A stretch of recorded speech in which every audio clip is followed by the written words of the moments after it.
Hello दोस्तों, मैं प्रदीप कुमार सिंह। मां शारदे क्लासेस में आपका स्वागत है। आज मैं क्लास 10th के इकोनॉमिक्स जो अर्थशास्त्र है उसके पहला इकाई का पहला पाठ अर्थव्यवस्था एवं उसके विकास का इतिहास पढ़ाएंगे। यदि आप मैट्रिक परीक्षा में अधिक से अधिक अंक हासिल करना चाहते हैं, एसएसटी में, एसएसटी विषय बहुत सारे स्टूडेंट के लिए मुसीबत बन जाता है। कुछ स्टूडेंट कहते हैं कि पढ़ने के बाद समझ में नहीं आता है, गाइड से या क्लास में भी एक बोझ जैसा उनको लगता है।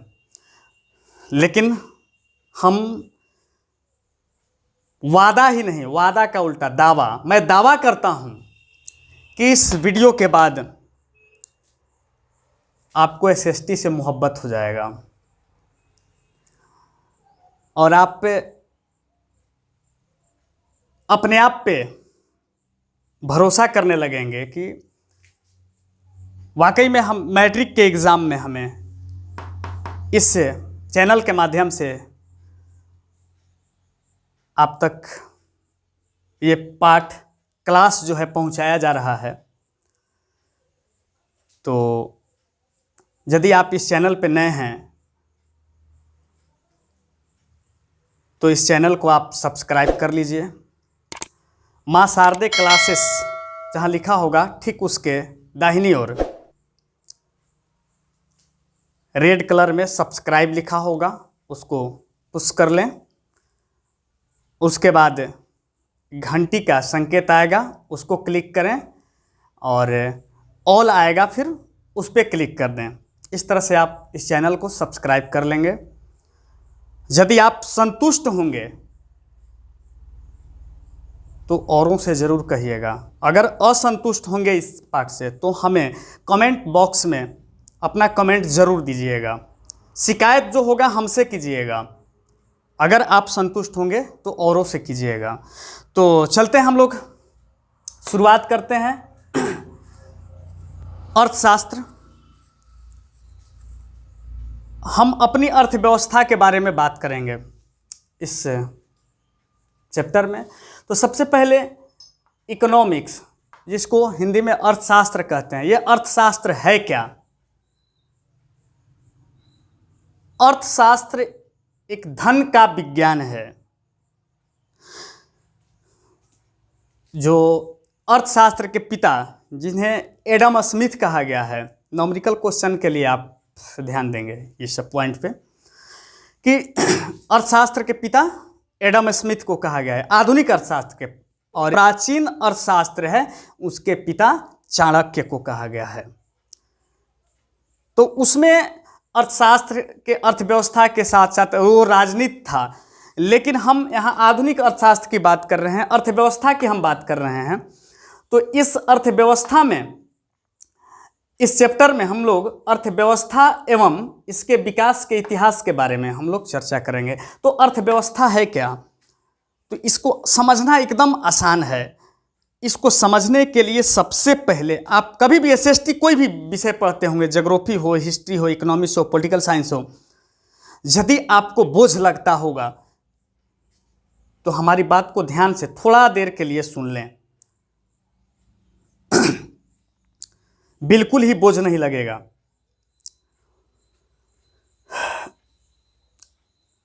तो अर्थव्यवस्था समझने के लिए सबसे पहले हम अपने आप को, आप खुद से जब जगते हैं सुबह में, दोस्तों ध्यान देंगे, जब जगते हैं तो जगने के बाद घर से बाहर निकलें, गली में या रोड पे, सड़कों पे, और थोड़ा देर के लिए बैठ करके उसको ध्यान से, लोगों की प्रतिक्रिया को ध्यान से देखें। किसी से बात नहीं करना है, सिर्फ देखें कौन क्या कर रहा है। आपको यहां समझ में आएगा, ये हम पॉइंट समझाने की कोशिश कर रहे हैं। तो आप देखेंगे, अगर गांव में रहते हैं तो कुछ लोग ये कुदाल लेकर के जा रहे हैं खेतों में, कुछ दुकानदार हैं वो दुकान की सफाई कर रहे हैं, तो कुछ जो जानवर पाल करके रखे हैं, गाय भैंस पाल करके रखे हैं, वो लेकर के वो चारागाह की ओर जा रहे हैं। सब मजदूर वर्ग के लोग हैं, वो अब तैयार होकर के अपने काम पे जा रहे हैं। जो फैक्ट्री में काम करने जाते हैं वहाँ तैयार होकर के अपना व्यवस्था के साथ जा रहे हैं। तो सारे व्यक्ति कहीं ना कहीं वो क्रिया कर रहे हैं। कैसी क्रिया? तो आर्थिक क्रिया कर रहे हैं। यानी अब समझ में आ रहा होगा। अभी वही बात, अब शहरों की बात है तो वहाँ ज़्यादातर लोग व्यवसाय करते हैं, बिजनेसमैन हैं या नौकरी कर रहे हैं, ज़्यादातर इस कैटेगरी के लिए। और गाँव में लोग ज़्यादातर कृषि करते हैं, पशुपालन करते हैं। तो चाहे गांव हो या शहर हो, हर जगह लोग एक अर्थव्यवस्था में लगे हुए हैं। यानी हम इस तरह से अपनी भाषा में हम समझ सकते हैं अर्थव्यवस्था को कि अपनी आजीविका चलाने के लिए, दिनचर्या गुजारने के लिए लोग क्रिया करते हैं। कैसी क्रिया? आर्थिक क्रिया करते हैं। यानी कि उस जो काम करते हैं उसके बदले उनको धन की प्राप्ति होती है। यानी अर्थ की व्यवस्था, अर्थ मतलब धन, रुपए पैसे, तो उसके लिए ये लोग काम करते हैं और जो उससे ये आमदनी होती है उससे अपनी जीविका चलाते हैं। तो इसी को हम अर्थव्यवस्था कहते हैं। अब यहाँ पॉइंट आई, काम लोग दो तरह से करते हैं। अब इसके अर्थ से समझ में आएगा आपको। अर्थव्यवस्था के अर्थ, अर्थव्यवस्था का अध्ययन जो है, अर्थव्यवस्था में सिर्फ आर्थिक क्रियाओं का ही अध्ययन होता है। ठीक है? अर्थव्यवस्था का संबंध किससे होता है? आर्थिक क्रियाओं से ही होता है। क्रिया दो प्रकार के होते हैं, एक आर्थिक क्रिया और दूसरा गैर आर्थिक क्रिया। अब मैं इस दोनों पॉइंट को समझाता हूं, समझ में आएगा आपको। यदि मैं एक टीचर हूं, अगर मैं क्लास में, स्कूल में यदि मैं बच्चों को पढ़ाता हूं तो उसके बदले हमें धन की प्राप्ति होती है। ठीक है? यही क्रिया, यही सेवा अगर मैं अपने घर पे बच्चों को, छोटे भाई बहन को अगर यदि मैं पढ़ाता हूं तो वहां हमें इनकम आय नहीं हो पाता है। तो ये हुआ गैर आर्थिक क्रिया। और जहां हमें धन की प्राप्ति हो रही है वो हुआ आर्थिक क्रिया। वही उदाहरण दूसरा समझ सकते हैं कि कोई डॉक्टर है, अगर वो अपने क्लिनिक में, अपने अस्पताल में किसी पेशेंट को, मरीज को यदि इलाज करता है तो उसके बदले उसको धन की प्राप्ति होती है। और अगर वही किसी डॉक्टर का सगे संबंधी, घर के बच्चे, उनके बेटा बेटी कोई भी अगर बीमार पड़ जाता है तो वो इलाज करते तो उनको इनका आय कहाँ से मिलेगा? उनको फी कौन देगा? तो ये उनके लिए क्या हुआ? गैर आर्थिक क्रिया हुआ। तो गैर आर्थिक क्रिया का अध्ययन इस अर्थशास्त्र में नहीं किया जाता है। अब हम बात करते हैं, तो आप समझ गए होंगे कि ये अर्थशास्त्र, ये अर्थव्यवस्था क्या है। अब हम लोग बात करेंगे अर्थव्यवस्था की संरचना या ढांचा। यानी अर्थव्यवस्था की ढांचा जो है, संरचना जो है, ये किस तरह से इसका बनावट है, हम लोग इस पे गौर करेंगे। तो इसको 3 भागों में बांटा गया है। पहला है प्राथमिक क्षेत्र। प्राथमिक क्षेत्र को कृषि क्षेत्र भी कहा जाता है, याद रखेंगे। प्राथमिक क्षेत्र को कृषि क्षेत्र भी कहा जाता है। और प्राथमिक क्षेत्र के अंतर्गत कौन कौन? कृषि, पशुपालन, मत्स्य पालन और वन से संबंधित जो हुआ, वन से अगर जो हमें प्राप्त हो रहे हैं इनकम, जैसे जड़ी बूटी वगैरह जो है, इस तरह के औषधि, कुछ कंदमूल, फल, तो ये सभी जो हैं प्राथमिक क्षेत्र के अंतर्गत आते हैं। अगला पॉइंट है ये द्वितीयक क्षेत्र। द्वितीयक क्षेत्र को औद्योगिक क्षेत्र भी कहते हैं। क्या कहते हैं? औद्योगिक क्षेत्र। इसके अंतर्गत विनिर्माण उद्योग, खनन क्षेत्र, खनिज जहाँ से प्राप्त हो रहे हैं, और उद्योग धंधे, जितने भी उद्योग धंधे हैं वो सब के सब ये द्वितीय क्षेत्र के अंतर्गत आते हैं। और तृतीय क्षेत्र है, इसको कहते हैं सेवा क्षेत्र। तृतीय क्षेत्र को सेवा क्षेत्र भी कहते हैं। वैसे क्षेत्र जहाँ लोग प्राथमिक क्षेत्र और द्वितीय क्षेत्र को क्या सेवा देते हैं, जैसे टीचर, डॉक्टर, वकील, संचार विभाग, यातायात विभाग, सैन्य विभाग, चाहे सरकारी हो या गैर सरकारी हो, उससे मतलब नहीं है। मतलब वो सेवा दे रहे हैं किनको? प्राथमिक क्षेत्र और द्वितीय क्षेत्र के लोगों को, उस क्षेत्र को, तो उसको क्या कहते हैं? तृतीय क्षेत्र कहते हैं। इसको सेवा क्षेत्र के नाम से भी जाना जाता है। तो समझ चुके होंगे ये अर्थव्यवस्था की संरचना को। आगे हम लोग बढ़ते हैं अर्थव्यवस्था के प्रकार की ओर। तो अर्थव्यवस्था जो है 3 प्रकार के हैं। अर्थव्यवस्था 3 प्रकार के। पहला है पूंजीवादी अर्थव्यवस्था। ये पूंजीवादी अर्थव्यवस्था क्या है?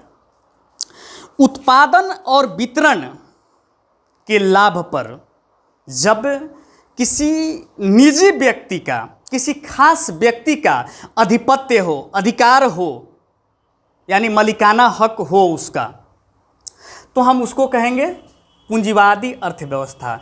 और इसके लिए सबसे सर्वोत्तम उदाहरण है अमेरिका, जापान, ऑस्ट्रेलिया। ये कौन से देश हैं? पूंजीवादी अर्थव्यवस्था वाले देश हैं। अगला है समाजवादी अर्थव्यवस्था। तो उत्पादन और उसके वितरण के लाभ पर जब उस देश की सरकार का आधिपत्य हो, अधिकार हो, उसको हम समाजवादी अर्थव्यवस्था कहते हैं। समाजवादी अर्थव्यवस्था का सबसे उत्तम उदाहरण है चीन, क्यूबा इत्यादि। यानी समाजवादी का मतलब क्या? वहाँ जितने भी वस्तु का उत्पादन, वस्तु और सेवाओं का उत्पादन जो भी हो रहे हैं, उस पे पूर्ण रूप से वहाँ की सरकार का अधिकार है। और यहाँ पूंजीवादी अर्थव्यवस्था में वहाँ किसी खास व्यक्ति का अधिकार है, निजी व्यक्ति का। इसलिए इसको पूंजीवादी और इसको समाजवादी अर्थव्यवस्था कहा जा रहा है। पर आज वर्तमान परिवेश में इसका स्वरूप जो है बदलते जा रहा है। समाजवादी अर्थव्यवस्था का जो रूप जो है वो आधुनिक युग में वो थोड़ा बदलना शुरू हो चुका है। अगला अर्थव्यवस्था का प्रकार है मिश्रित अर्थव्यवस्था। तो मिश्रित अर्थव्यवस्था किसको कहते हैं?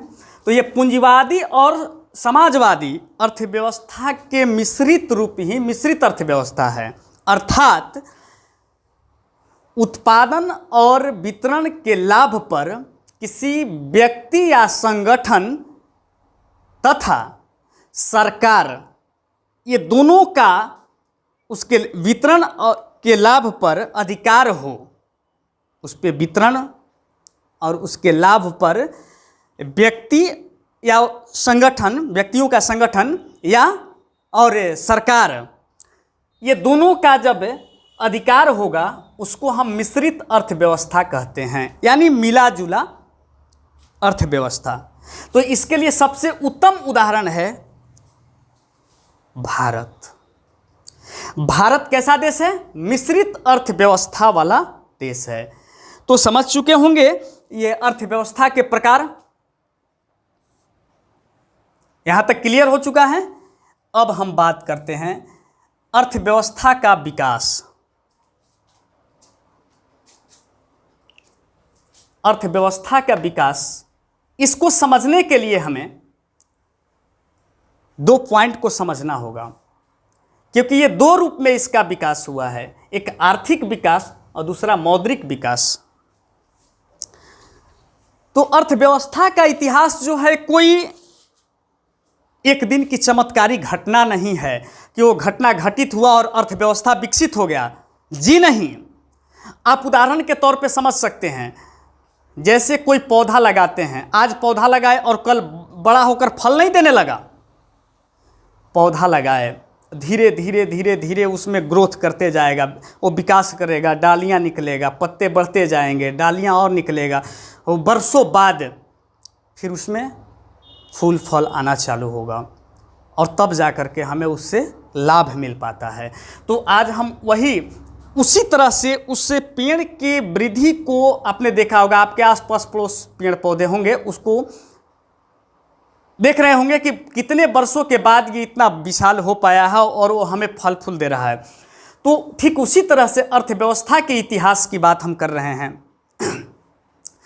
तो इस चैप्टर में इसका विकास, अर्थव्यवस्था के विकास जो है, इसी से हम लोग समझ पाएंगे कि भारत का विकास और बिहार का विकास। थोड़ा सा हम पीछे की ओर जाना चाहेंगे, तब इस पॉइंट पे आएंगे तो समझ में हमें आएगा। क्योंकि भारत 15 अगस्त 1947 के पहले अंग्रेजों के हाथे गुलाम था और ये 200 वर्षों तक अंग्रेजों ने यहाँ उपनिवेश बसाया। ठीक है, क्या बसाया? उपनिवेश। ये उपनिवेश क्या है? जब कोई शक्तिशाली राष्ट्र दूसरे कमजोर राष्ट्र पर अपना आर्थिक आधिपत्य स्थापित कर ले, उसे हम उपनिवेश कहते हैं। तो यहाँ पे ब्रिटिश सरकार ने, अंग्रेजों ने भारत को लगभग 200 वर्षों तक गुलाम बनाया। उससे पहले, अंग्रेजों के आने से पहले भारत को सोने की चिड़िया कही जाती थी, जैसा कि आप जान रहे होंगे। तो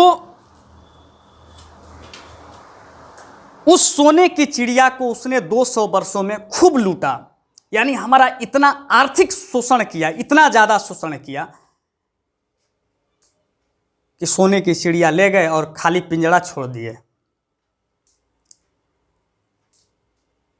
तो और वही हम बिहार की बात करें, अगर आंकड़े आप देखते हैं 2001 के रिपोर्ट के अनुसार, जब अर्थव्यवस्था से संबंधित, अर्थव्यवस्था के विकास के जब आंकड़े आप देखेंगे तो आपको समझ में आएगा कि भारत जो है धीरे धीरे धीरे धीरे ये विकास कर रहा है। क्योंकि एकाएक कोई चमत्कारी घटना नहीं है कि वो तुरंत घटा और विकास कर गया।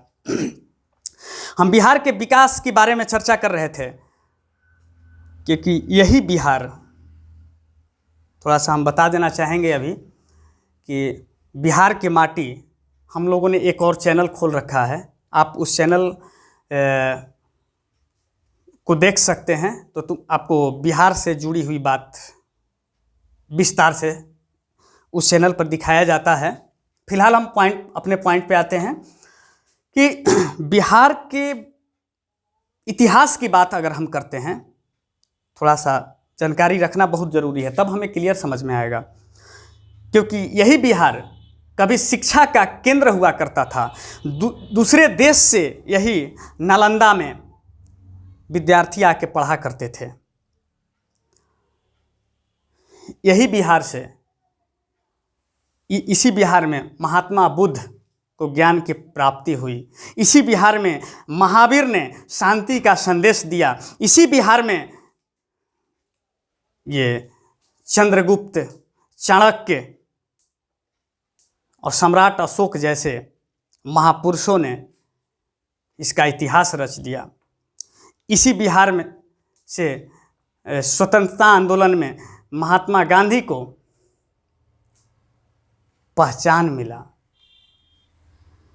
इसी बिहार की माटी से ये वीर कुंवर सिंह का नाम आपने सुना होगा, जो 80 वर्ष के उम्र में भी उन्होंने अंग्रेज़ों के छक्के छुड़ा दिए थे।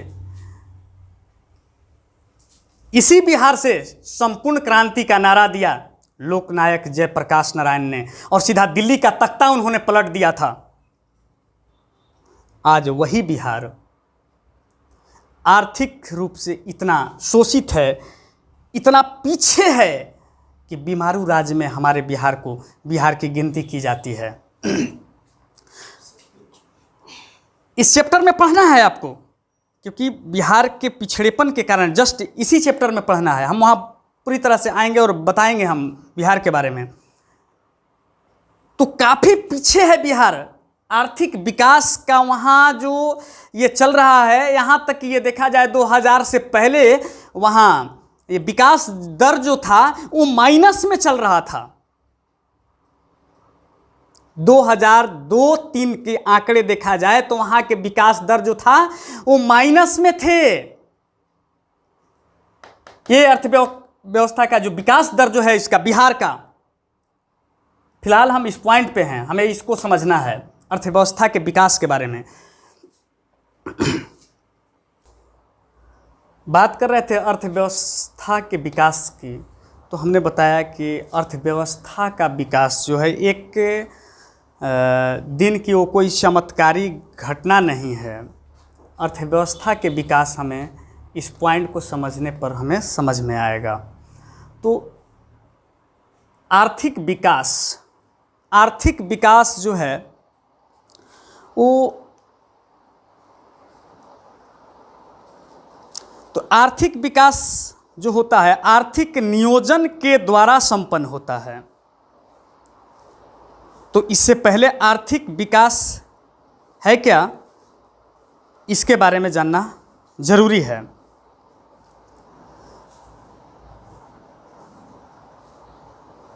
तो आर्थिक विकास एक ओर श्रम शक्ति में वृद्धि की दर तथा दूसरी ओर जनसंख्या में वृद्धि के बीच की संबंध को दर्शाता है।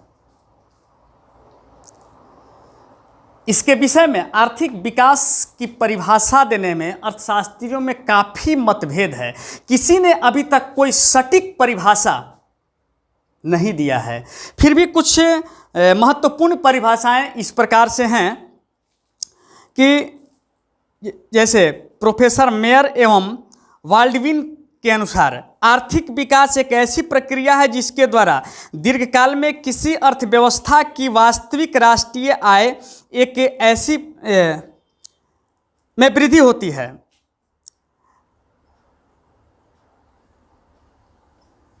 और प्रोफेसर रोस्टो के अनुसार कि आर्थिक विकास एक ओर श्रम शक्ति में वृद्धि की दर तथा दूसरी ओर जनसंख्या में वृद्धि के बीच का संबंध है। वही श्रीमती उर्सला हिक्स के मतानुसार कि वृद्धि आर्थिक विकास में जो है आर्थिक वृद्धि, तो इसका मतलब अलग अलग तरीके से उन्होंने लिया है।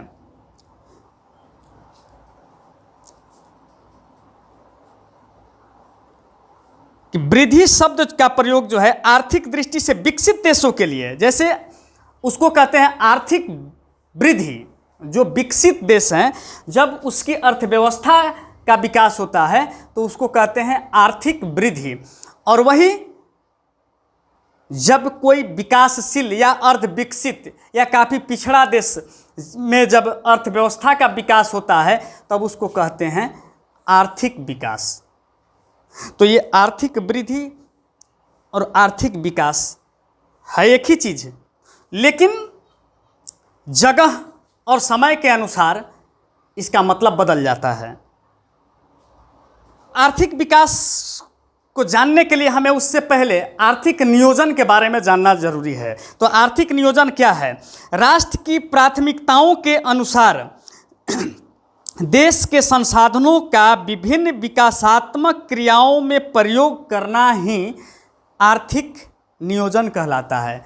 एक बार फिर से इस पे कि राष्ट्र के प्राथमिकताओं के अनुसार, यानी राष्ट्र के अंदर जो जैसे कौन किस कैटेगरी से स्थिति है राज्य की, जैसे हम तुलना करें अगर पंजाब और बिहार की, तो काफ़ी आसमान ज़मीन की अर्थव्यवस्था है वहाँ, और यहाँ के जनसंख्या वृद्धि दर जो है अलग अलग है, वहाँ का जीवन रहन सहन, जीवन की स्तर क्या है, यहाँ पे क्या है, तो काफ़ी भिन्न भिन्न है। तो यही कह रहा है कि राष्ट्र की प्राथमिकताओं के अनुसार देश के संसाधनों का विभिन्न विकासात्मक क्रियाओं में प्रयोग करना ही आर्थिक नियोजन कहलाता है। तो ये आर्थिक नियोजन से ही हम आर्थिक विकास कर सकते हैं।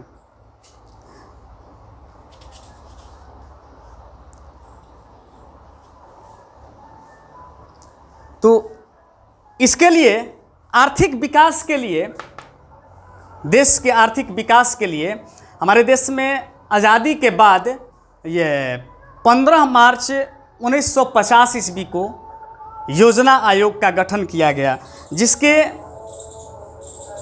प्रधानमंत्री जो होते हैं वो उसके पदेन अध्यक्ष होते हैं। और इसके तहत जो पंचवर्षीय योजनाएं भी जो बनाए जाते हैं, इसका देखरेख इनके माध्यम से किया जाता है। परंतु अभी तत्काल में जो भी आंकड़े हैं, ये पुराने इस बुक में जो अभी आप लोग पढ़ रहे होंगे 10th क्लास के विद्यार्थी, वर्तमान में अभी उसमें संस्करण नहीं किया गया है, अपडेट नहीं किया गया है उस किताब को, तो पुराने आंकड़े ही पढ़ने हैं। जबकि 2015 में ही 1 जनवरी 2015 को ही योजना आयोग का नाम बदल करके नीति आयोग कर दिया गया। सब कुछ वही चीज़ है, सिर्फ नाम बदला गया है। नीति आयोग के पदेन अध्यक्ष भी प्रधानमंत्री होते हैं। जैसे तत्कालीन नीति आयोग के तत्कालीन ये पदेन अध्यक्ष जो हैं श्री नरेंद्र मोदी हैं।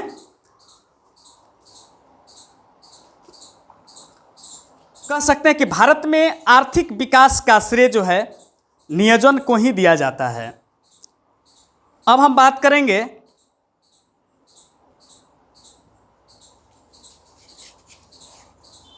सतत विकास,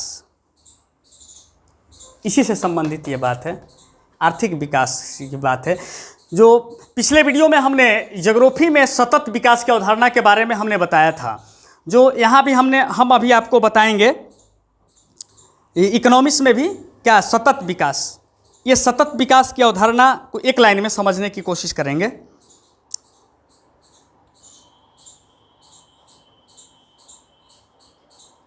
कि ऐसा विकास जो जारी रह सके, टिकाऊ बना रहे। सतत विकास में न केवल वर्तमान पीढ़ी बल्कि भावी पीढ़ी के विकास को भी ध्यान में रखा जाता है। तो इस पॉइंट को हमें समझना होगा। जो आर्थिक हम नियोजन का जिक्र कर रहे थे कि आर्थिक नियोजन वो क्या है, तो आर्थिक नियोजन कैसे किया जाता है, तो सतत विकास की अवधारणा को अपना करके आर्थिक नियोजन कर सकते हैं, और आर्थिक नियोजन से ही हम आर्थिक विकास की कल्पना कर सकते हैं। अभी समझ में आया होगा ये आर्थिक विकास। अब हम बात करते हैं मौद्रिक विकास की। ये मौद्रिक विकास क्या है? मौद्रिक यानी कि मुद्रा के विकास से हमें हमारी अर्थव्यवस्था का विकास समझ में आएगा। जब लोग आदि मानव के बाद, उस काल के बाद की बात है, जब लोग संगठित होकर के रहने लगे, तब वहाँ उस वक्त जनसंख्या भी कम थी और आवश्यकताएं भी कम थी। तो इसके वजह से वस्तु के बदले वस्तु लेन देन करके, यानी कि वस्तु विनिमय प्रणाली अपना करके उस समस्या का, उस आवश्यकता की पूर्ति कर लेते थे। लेकिन जैसे जैसे जनसंख्या वृद्धि होता गया, वैसे वैसे हमारी आवश्यकताएं भी बढ़ती गई। तो उसका जो मुद्रा के रूप में जो ये अपनाया गया, वस्तु मुद्रा फिर अपनाया गया। फिर उसके बाद धातु युग आया तो धात्विक मुद्रा अपनाया गया, फिर पत्र मुद्रा अपनाया गया, फिर उसके बाद ये बैंकिंग प्रणाली कोर बैंकिंग प्रणाली, एटीएम कार्ड, फिर डेबिट कार्ड। तो इससे क्या हम इससे क्या समझ रहे हैं? ये मुद्रा का विकास दर्शा रहा है, यानी कि मुद्रा के कैसे कैसे कहाँ से वस्तु विनिमय से लेके आज क्रेडिट कार्ड, हम इसके बारे में हम समझने की कोशिश करेंगे कि वस्तु विनिमय प्रणाली क्या है। तो वस्तु के बदले वस्तु का आदान प्रदान करना ही वस्तु विनिमय कहलाता है। मौद्रिक प्रणाली, मुद्रा से वस्तुओं को आदान प्रदान करना। पहले वस्तु मुद्रा, तब धात्विक मुद्रा, तब सिक्के, अब नोट, जो पत्र कागजी मुद्रा जो है पत्र मुद्रा। तो ये मौद्रिक प्रणाली इसको हम कहेंगे। तो उसके बहुत सारे समय लगे तब यहाँ आकर के पहुँचे हैं।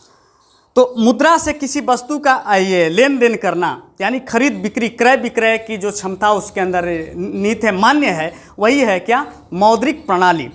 फिर है बैंकिंग प्रणाली। बैंक के माध्यम से चेक द्वारा विनिमय की क्रिया का संपादन करना ही बैंकिंग प्रणाली कहलाता है।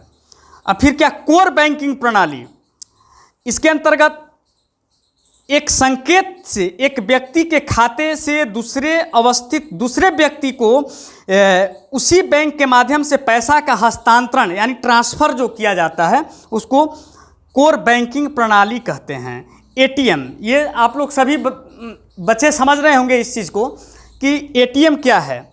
ऑटोमेटिक टेलर मशीन, उसका फुल फॉर्म हुआ। इसका क्या मतलब है? एटीएम कि प्लास्टिक के एक छोटे से कार्ड पर अंकित सूक्ष्म संकेत के आधार पर कहीं भी तथा किसी भी समय निर्धारित बैंक के केंद्र से पैसे निकालने की सुविधा जो हमें प्रदान करता है वही एटीएम है। देखे होंगे आप, आपके पापा मम्मी या जो अगल बगल के लोग जो आपसे बड़े होंगे, वे लोग इतना छोटा सा कार्ड होता है प्लास्टिक का, जो उस पर संकेत लिखा होता है। क्योंकि ये कंप्यूटरीकृत दुनिया में हम लोग आ चुके हैं, तो बहुत सारे कार्य को आसान कर दिया गया है। यानी जैसे जैसे समस्या बढ़ती गई और आवश्यकताएं बढ़ती गई, उसका आविष्कार होते चला गया है। तो हमारी आवश्यकताएं अनंत हैं और उसके पूर्ति करने के साधन जो हैं वो सीमित हैं। तो उसको कैसे पूरा किया जा रहा है, इस पे हम लोग देख रहे हैं मौद्रिक विकास से।